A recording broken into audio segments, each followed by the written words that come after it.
Little Harry Riccobene was the last true mafioso in Philadelphia. He was described by the head of the U.S. Organized Crime Task Force as a career criminal, a professional hoodlum, a racketeer, and he was said to be beyond rehabilitation. He's never going to reform, he went on to say. And he was right. For over 70 years, Harry lived the life of a gangster. Even though he was born with a birth defect that left him with a curved spine and a hunchback. And as an adult, Harry only grew to 4'11" and 138 pounds. Despite his petite frame, Harry had the balls of a man twice his size. He would spend his life proving his toughness to others and spent almost half of his life behind bars as a result. When asked by a prison counselor what he did outside of prison, he said, "I'm in the sales." He wasn't lying. Harry was the ringleader of an extensive narcotics operation that spanned several states. And as an older man, he let his white hair and beard grow long. This made him look like one of Santa's little helpers. But unlike Santa's operation, all the packages Harry delivered contained heroin. Hey, you guys, gals, and bums, and welcome back to A Few Bad Men. All right, the boss took a little vacation.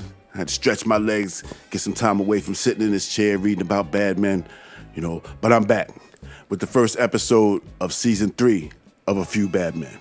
Today we're going to be covering Little Harry Riccobene.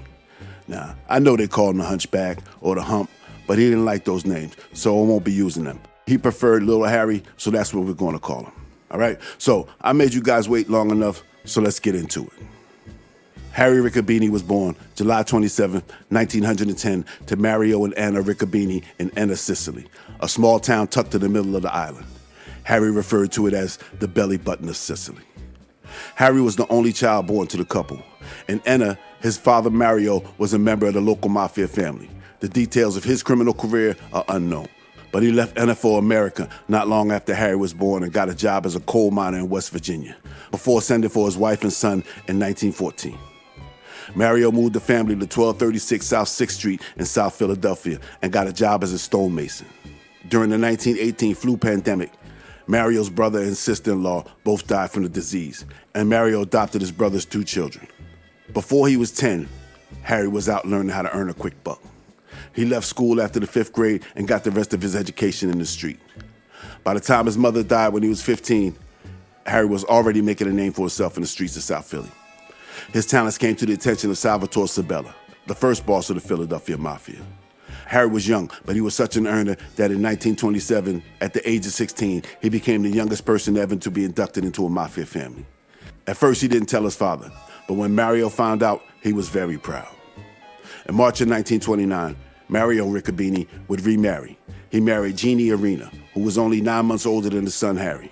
The couple would go on to have 8 children. Harry Riccobene soon became a force in the Philly underworld.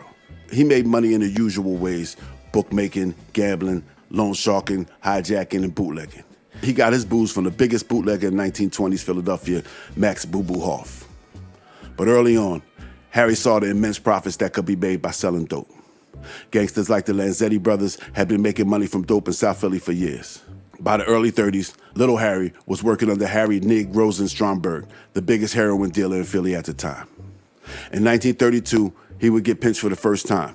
He was arrested for possession of narcotics and did a year in federal prison. Throughout the 30s, Harry operated as an independent. He was allowed to do his own thing, and he kicked up a percentage of his earnings to whoever the boss was. In the 30s, that would have been John Big Nose Avina, followed by Joe Bruno. When America entered World War II on December 7, 1941, the American government put rations on a lot of items people used every day, like gasoline and sugar. The mob took advantage of this and made money stealing counterfeit ration stamps. Harry had an operation where he used the ration stamps to buy sugar to use in his bootleg alcohol operation. In August of 1943, Harry was arrested along with 7 men and 1 woman in his grocery store at 6th and Ellsworth in South Philly. In Harry's store, the police found a large quantity of counterfeit food and sugar stamps. On September 15th, 1943, they were indicted. I don't know if he did any time for that, but if he did, it wasn't long. By 1945, Harry was part of, if not boss of, a multi-state drug operation. He was working with men from New York City, Buffalo, Cleveland, and Baltimore. He took his newfound wealth and moved from South Philly to an affluent Southwest Philadelphia neighborhood.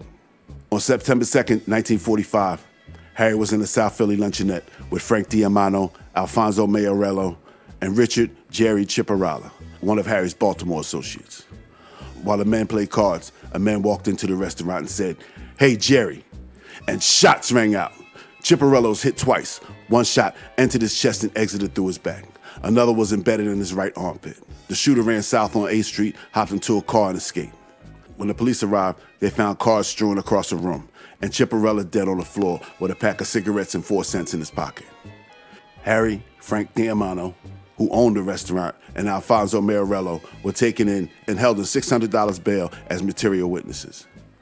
Eventually, a man named Angelo Mescoles, a 40-year-old contractor, was charged with the murder. Mescoles was also from Baltimore and had only been in Philadelphia for 3 months. During that time, he had been seen several times at the restaurant talking to Jerry Chipperello. A be on the lookout was issued in nearby states, but I don't know if he was ever caught. But Harry and the rest of the men were released. Like a lot of gangsters, Harry had legitimate businesses to go along with his criminal ones. One of those was the Flanders Grill at Broad and Spruce Street. They served food, alcohol, and had a live show. Now, Philadelphia law said that places that sold alcohol had to close at midnight. In August of '46, Harry was at the Flanders, so were several other undercover officers. At 11:50 p.m., the bartender announced that the bar would be closing in 20 minutes. That would make it 10 minutes past the legal time. At 12:10, he announced again, the bar would be closing in 20 minutes. This went on well past the legal closing hours. All the while, the drinks flowed and the show continued. Harry was arrested along with several other owners all over the city, and he was eventually hit with a fine for serving alcohol after hours. His next encounter with the law wasn't so innocent. On July 11, 1949, Harry was arrested with Abraham Guller, 50 years old from Baltimore, a Russian who never attained citizenship, and John Pensy. They were arrested and charged with conspiracy to violate federal narcotics law. Guller and Pensy sold 1,000 morphine tablets to an undercover officer. When the police moved in, they found $650 in marked money on Guller. Harry got out on $2,500 bond. While he awaited trial, he was indicted again on November 15, 1950, and again charged with conspiracy to violate federal narcotics law. He was picked up again with Abraham Guller and another man named Frank Gattuso, also from Baltimore. The district narcotics agents identified Gattuso and Harry as the key men in a dope and cocaine ring operating in the East and the South. Harry was released after placing another $2,500 bail. He would eventually be found guilty and end up serving a couple years for this one. In 1954, he was back on the streets of South Philly, but nowhere near reformed. Harry never let a pinch slow him down. He was indicted again on October 16, 1954. He was arrested in Philadelphia and charged with being a member of a drug ring. The government said that Harry was one of 20 men based in Cleveland whose business it was to possess and distribute narcotics. One of the co-defendants, James Manicani, said that on January 10, 1952, he was present when Harry delivered a large quantity of heroin to a group of men in Cleveland. Harry was released on $15,000 bail. He was once again free to run the streets and free to get into more trouble. On July 27th of 1955, the police conducted several raids around Philly. Several of Harry's places were hit, including a room at a hotel at 11th and Walnut Street. There they found a woman named Terry Panetsky. When they searched her, they found 187 grains of heroin. Now, time out. I don't know how you count heroin grains, but apparently she had 187 of them. More than 125 users were arrested in the raids, and several of them told police that Harry Riccobene was the man. He was the kingpin pusher and the wholesaler. A 13-state police teletype alarm was sent out for Harry's arrest. Harry turned himself in and paid his $55,000 bail and was free again. This time, Harry jumped bail, and he went on a lam. While Harry was in the wind, the law was putting pressure on his operation. Harry's top lieutenant, Anthony Bull Mafia, decided that it was time for him to make himself scarce too. He went to New York and used the name John Mayo to rent an apartment on Spring Street. Then he surrendered himself to the New York police and told them that his name was John Mayo and that he was a vagrant. He was sent to prison on Hart Island for violating vagrancy laws. Anthony's plan was to hide in plain sight, but he was found in a cell on April 21st, 1956, dead by suspicious means. For 10 months, narcotics agents searched for Harry with no luck. They even sent word to Sicilian authorities to be on the lookout for him, but nothing. On August 21st, 1956, 4 U.S. narcotics agents acting on the tip surprised Harry as he left the home of convicted dope pusher Angelo Amato, who lived at 16615 Throckley Avenue in Cleveland. Police didn't find any drugs on Harry, but they found $1,100 in his pocket. He was taken in. The Philadelphia authorities sent word and suggested that no bond or a bond of $200,000 be given to Harry so he didn't slip away before extradition. They named Harry as the biggest pusher on the East Coast. While Harry fought his extradition, he stayed in the Cleveland jail. In September, the judge in his 1954 Cleveland conspiracy case waived that extradition, but this was no win for Harry. His 1954 conviction was upheld, and Harry was sent away for 5 years. On top of that, he received a 7.5-year sentence in his 1955 narcotics case in Philly. This would put Harry on the shelf for a while. While Harry was away, the Mafia in Philly entered a new era, an era of peace, under the leadership of Angelo Bruno. After the previous boss, Dominic Paulina, who went back to the earliest days with Salvatore Sabella like Harry, petitioned the 5 families in New York to kill Bruno. The commission denied his request and instead removed him from his position and named Angelo the boss. They gave Angelo the opportunity to have Paulina killed, but Angelo chose peace and instead exiled the aging gangster. Angelo was about money first. He understood that violence brought heat from the law and should only be used as the last resort. In 1961, Harry was denied parole. In 62, he got a retrial and was out in late 65 and immediately began working on going back to jail. He started John's Vending Corporation, a vending machine and jukebox company with Bruno family member Raymond Long John Martirano. In May of 1969, Harry was in a restaurant in South Philadelphia when 2 men in suits and sunglasses entered. They looked around the restaurant and then they walked over to Harry. One of them reached into his jacket and served Harry with a subpoena to testify in front of a grand jury investigating fraud into the urban renewal and housing program. The DA claimed that Harry and Martirano received a $100,000 loan in 1966 from the program and funneled it through the company. Angelo Bruno and Philip Testa were also subpoenaed. They were given full immunity but refused to say anything. They all took the fifth. Harry knew that charges would be coming down soon, but that case would be made irrelevant a few weeks later. In December of '69, Harry was indicted in New Jersey along with 2 others for stealing a $500,000 government bond from Wortham Company in New York and trying to cash it in Indianapolis. He will be found guilty of this and sentenced to 7.5 years, back on the shelf. Harry was paroled in 1975, and he got back to his loan sharking, bookmaking, and of course, his narcotics. Showing his forward thinking, Harry teamed up with the Pagan Motorcycle Club, and together they distributed methamphetamine throughout the Philadelphia area. Harry was always an independent operator. He did recognize Angelo Bruno as the boss, and he showed him the respect that was due. He gave Angelo an envelope every Christmas, and the rest of the year, he was allowed to do his own thing. Harry operated a family within the family, and his family was his real family. His half-brother Mario Sonny Riccobene, son of Mario and Jeannie, along with several other cousins and extended family, including Jeannie herself, helped with the operation. In 1977, Harry had been a made man for 50 years. He was an elder statesman in the family and was respected by the younger members for his knowledge. Harry knew all the rules of Cosa Nostra, and he was sought out for his advice. The FBI was also interested in what Harry knew, so they bugged one of his hangouts, the Tyrone Denettis Talent Agency on Broad Street. On paper, Harry was an employee of the talent agency, but he basically used the place as his business office. Lucky for us, the tapes were rolling on November 4th, 1977. Because on that day, Angelo Bruno's underboss, Philip Chicka Man Testa, along with Frank Chicky Narducci and Nicodemo Lil Nicky Scarfo, came to visit with Harry at his talent agency. The tape captured what mob guys talk about amongst themselves. They talked about everything from the weather to the mayor's race, from the new ruling in Atlantic City that made gambling legal to who should be the new consigliere. They even talked about how the FBI had everyone's phone tapped and everything was bugged. But what stands out to me is how they discussed Angelo Bruno.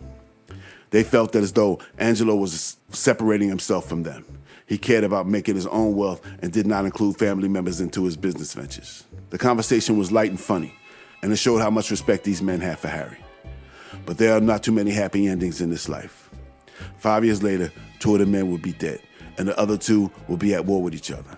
I'll leave the link to the transcriptions in the descriptions if you guys want to check it out. All right. Harry was a true earner. He had schemes going on top of schemes. In 1977, he was suspected of bribing officials to get trash removal contracts. In 1978, he was arrested again for trying to cash another stolen $500,000 note. Also in 1978, his parole was revoked for associating with known criminals. Harry argued he has no one to talk to. He said, I have too many friends. I'm born and raised in a neighborhood where 90% of the people have a criminal record. You run into them every moment of the day.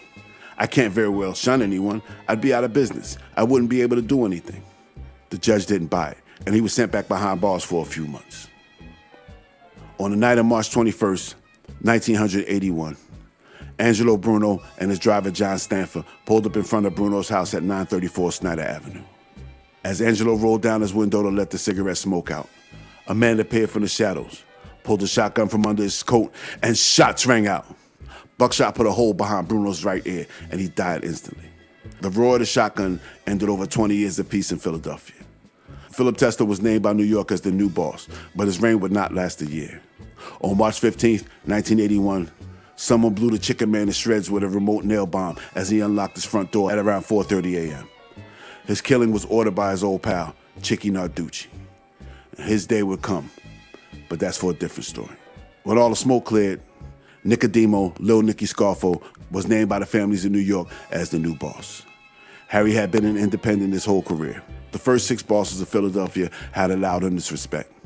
But Lil Nicky was not like his predecessors. Lil Nicky didn't give a fuck about the past. He was the new boss now, and everyone was going to pay up or die. Harry, who later said that he never respected Nicky and disagreed with him being the boss, told Nicky to go somewhere and make love to himself. Nicky put the word out that Harry had to go.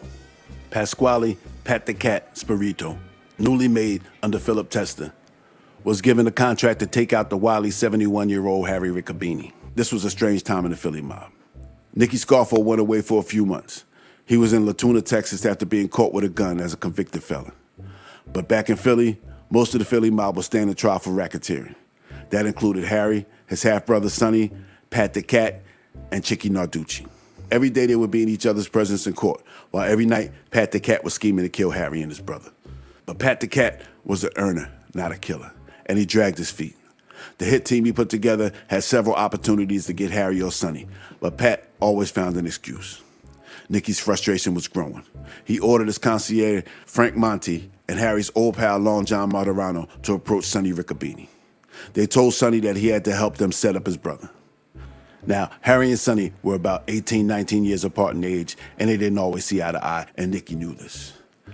Now, Sonny had a choice to make. Either help them set up his brother or be added to Scarfo's hit list. Sonny chose family. He told Harry what Monte and Martorano told him. Harry said, "It's us or them now. Kill or be killed. So let's get them first." Now, most gangsters don't wait until they're 71 to get into their first mob war. All right, it's a young man's game. But Harry was up to the challenge. He was ready to show that he wasn't just an earner, that he was a fighter too. At 7 p.m. on May 15th, 1982, Frank Monte parked his white Cadillac in a gas station at 70th and Grover Avenue to be washed. He left and returned around 9:30 to retrieve his caddy. As he went to open his car, a man stepped from the shadows from behind and shots rang out. 5 slugs from a small caliber weapon hit Monte in the back, left hand, right arm, left eyebrow, and upper left arm. He dropped to the ground and the shooter got away. His body was found in a pool of blood right next to his white caddy. When hostilities broke out, Harry was 71 years old, but he still had a young man's appetite. He was married, but was separated from his wife, and he had a 22-year-old girlfriend named Sarah Hampton, who lived in Atlantic City. Every evening, Harry would leave his house to go to the intersection of 74th Street, Buist, and Island Avenues to call Sarah. On Tuesday, June 8th, 1982, it was around 10:30 p.m. Harry was finishing up his nightly phone call, and as he was leaving the phone booth, a man with stringy hair, dark pants, and a rust-colored jacket walked up to the booth, and shots rang out. The stringy-haired man fired at Harry. He ducked the first shot, and it grazed his scalp. Harry grabbed the gun and began to fight with his assailant for it. Even though the man was a foot taller and 100 pounds heavier than Harry, he fought him off as the gunman squeezed the trigger. When the 5-shot revolver was spent, the man dropped the gun and ran off. But Harry was still standing. 2 men, one an off-duty cop and one an off-duty firefighter, witnessed the shooting. When they came to Harry's aid, not knowing who they were, he picked up the gun and pointed it at them. When they told him who they were, he lowered his weapon. He had been hit in the chest, elbow, and armpit, but none of his wounds were too serious. When asked how he got the gun, Harry said he was finished with it. It would later come out that it was Scarfo gunman Salvatore Wayne Grandi was the man responsible for the shooting. Now, the FBI had everything bugged at this time, and they warned both Frank Monti and Harry Riccobene that they were both on the spot. Neither one of them cared. Harry was taken to the hospital, and he would be out in 3 weeks. Now, they were playing chess with firearms, and it was Harry's move to make, and he made a move on the most powerful piece on the board. Salvatore Testa, the son of Chicken Man Testa, had become a made man in his own right under his father, and he became a leader of the enforcement arm of the family for Scarfo. That made him Harry's biggest threat. On July 1st, 1982, Salvi Testa was in the Italian market at 9th and Christian Street trying to beat the heat. He was in front of a pizza parlor sitting in a chair eating a bucket of clams when a car pulled up and shots rang out. Both barrels of a sawed-off shotgun blew chunks of flesh off of Salvi's left arm and several more buckshot lodged into his left hip. The car screeched off. A police car was nearby, saw the shooting, and a high-speed chase ensued. After 47 blocks, the car crashed, and Riccobene soldiers Robert DeLuca, 44, and Joseph Padula, 34, were arrested and charged with the attempted murder of Salvi Testa. They were freed after posting $5,000 on a $50,000 bail. Salvi would be in critical condition, but would make a full recovery. He would take this attack on his life personally, and he took charge of the hit team run by Pat the Cat. Soon, Harry would be in the receiving end again. Harry had been taking precautions. He was getting protection from the Pagans Motorcycle Club, and he was seen by the authorities several times in their presence. But Harry was all alone on the night of August 21st, 1982. Someone he must have trusted told him to meet them down South Philly. At around 9:30, he was driving his 1982 Tan Buick south on Broad Street and stopped at the corner of Broad and Ritter. A few minutes later, a man wearing a jogging suit and a ski mask ran north on Broad. When he got next to Harry's car, he leveled his gun and shots rang out. The shooter shot 4 times before fleeing west on Ritter and dropping the gun. An off-duty officer was driving by and came to Harry's aid, but Harry was okay. The shooter was only able to fatally wound the car's roof and seats. Little Nicky Scarfo was getting impatient. He sent word from Texas that he wanted to hear some noise. Now, one of the things Harry was good at was getting locked up, and this time it may have saved his life. On January 10th, 1983, Harry was driving through South Philly and was pulled over by police. The cops found a loaded pearl handle revolver on Harry's seat, and he was taken in. A trash man named Vince LaScala came to the station. He told police that he found the gun and put it in the car for safekeeping. He said, "During my route, I was going through a container, and I found a loaded pistol. I wrapped it up in a towel, and when I got back to the garage, I placed it in the company car for safekeeping. I was going to take it to the police station, but when I came back out, the car was gone, and I forgot all about it." The case was dismissed, but Harry's bond was revoked, and Harry stayed in jail.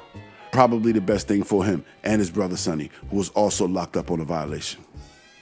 But Nicky was still calling for action. So Harry's other half-brother, Robert Riccobene, moved to the top of the hit list. On December 6, 1983, Robert and his mother Jeannie were returning from shopping.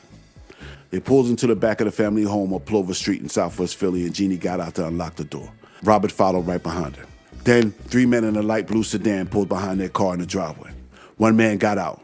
Robert saw him and began to run. The man followed Robert holding a shotgun. As Robert tried to climb over a neighbor's fence, shots rang out. One blast from a shotgun caught Robert in the back of the head. His body fell into the neighbor's backyard lifeless. Jeannie screamed to try to stop the gunman and got the butt of the shotgun to her mouth for her trouble. The shooter jumped back into the car and took off. Neighbors called police when they heard Jeannie's shrieks of anguish, but it was too late for Robert. Even though Harry was locked up, he still had friends on the streets. Guys willing to do him a favor and strike back against the Scarfo faction. At 4:30 p.m. on December 10th, 1983, Salvatore Testa and his 2 associates were driving west on the 1100 block of Catherine Street when a car pulled into the intersection and blocked their car. And shots rang out. Testa and his boys jumped out of the car and ran. They escaped the shots but were caught by police running away from the scene. They were taken into question, but police got what you would expect from a bunch of gangsters. Nothing. The only statement Salvi Testa will be making will be coming out of the barrel of a gun. At 8 p.m. on Thursday, November 3rd, 1983, Riccobene loyalist 35-year-old Salvatore Sammy Tamburino was in his grocery store on the corner of Geyer Avenue and 64th Street with his mother when 2 men in dark clothing came in and shots rang out. Tamburino was hit 5 times in the head, chest, arm, and both legs, all while his mother looked on in horror. The men jumped into a dark sedan and drove away. According to witnesses, some dudes just walked in and started shooting. It's a shame. He was a really nice guy. He used to sponsor kids' baseball. Sonny Riccobene's son, Enrico, was the only Riccobene left on the streets. He was not a criminal. He wasn't even a street guy. He ran a jewelry store on Jewelers Row at 7th and Sampson Street. On December 14, 1983, FBI agents came into his jewelry store and told him that Salvatore Testa was out to kill him. Enrico thanked the agents and showed them to the door. He then told his sister to go home and take the rest of the day off. After she left, he went to the back of the store. He opened the safe and removed the gun. He put it to his temple and removed himself from the hit list. Testa would go on to say, "We scared guys so much, they do themselves." Sonny Riccobene was so devastated that he changed his plea of not guilty to guilty and agreed to testify against Harry in the murder of Frank Monti. Joseph Padula and Victor DeLuca also flipped and testified against him. Harry said that they were weak and just wanted to get out of jail. A few years later, when DeLuca had a tracheotomy and his cancerous voice box was removed, Harry sent a letter to him saying, "You should have lost it a long time ago." Harry Riccobene was sentenced to life in prison at the age of 73. Harry would be sent to Dallas, Pennsylvania to serve his time. That is where Harry stayed. And by the mid-90s, Harry's little body began to fail him. He suffered from many ailments, including a bladder tumor and osteoclerosis, a hardening of the bones. He told a reporter that he had so many ruptured discs in his back that his rib cage fell into his hip. And then he fell and broke one of those hips. He was in bad shape. Now, even though Harry sold drugs his whole life, he refused to take even an aspirin for his chronic pain. He said that they're addictive. I get better from this, and now I got a whole new problem: addiction. Harry was old school tough. His lawyer petitioned the judge to have him released on special medical hardship, but it was denied. Harry was in a lot of pain, and he just wanted to die at home. But instead, he died of cancer on June 19, 2000, a true man of respect at the age of 89 in Dallas, Pennsylvania. And that, my friends, is the skinny on little Harry Riccobene. I hope you guys enjoyed the story as much as I enjoyed telling it. I hope you learned some things you didn't know about Harry. Like I said, this is the start of season 3 of A Few Bad Men.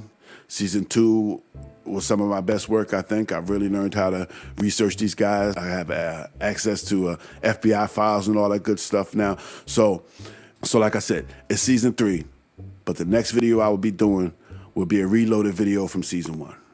All right, one of the ones I had to get taken down. Even though you may have seen the original, I promise you that the new one will be better. So make sure you check that one too. All right? Oh yeah, one more thing. I've had a few requests for part 3 of Mickey Cohen. I want to do it. I would love to do it. The originals were some of the least viewed videos on my channel. So I need to see if people are interested in seeing the part 3 before I release it. So if you haven't seen part 1 and 2, go check them out. All right, leave a comment. Say you want to see part 3, and I'll get on it in the next couple weeks. So you guys know the drill by now. Buttons, thumbs, and bells.